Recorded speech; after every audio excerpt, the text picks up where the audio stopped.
মৃত্যুর সংখ্যা না বাড়লেও যশোরে আবারও বাড়তে শুরু করেছে ডেঙ্গু রোগে আক্রান্ত রোগীর সংখ্যা। গেল 24 ঘন্টায় নতুন শনাক্ত হয়েছে 9 জন, হাসপাতালে ভর্তি আছেন 41 জন। আরো জানাচ্ছেন সালাউদ্দিন সাগর। যশোরে ডেঙ্গুর প্রভাব কিন্তু আবার বাড়তে শুরু করেছে। আমরা মাঝখানে দেখেছিলাম যে কিছুদিন ডেঙ্গুর প্রভাব কম ছিল।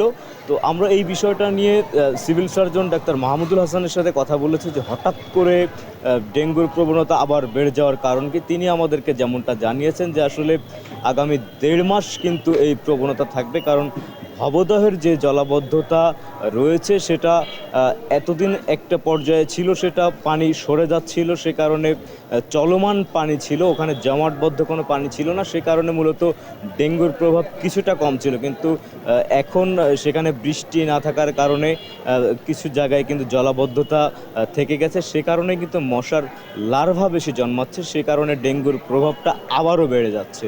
তো আজকে আমরা যেটা জানতে পেরেছি যে গত 24 ঘন্টায় নতুন করে ডেঙ্গু শনাক্ত হয়েছে কিন্তু 9 জন, এবং হাসপাতালে চিকিৎসাধীন আছে 41 জন। তো স্বাস্থ্য বিভাগ যে পরামর্শটি দিয়েছেন যে আসলে জ্বর ভাব হলে, বিশেষ করে যে এলাকায় ডেঙ্গুর প্রবণ বেশি, ডেঙ্গুর রেড জোন হিসেবে বলা হচ্ছে কিন্তু অভয়নগরকে।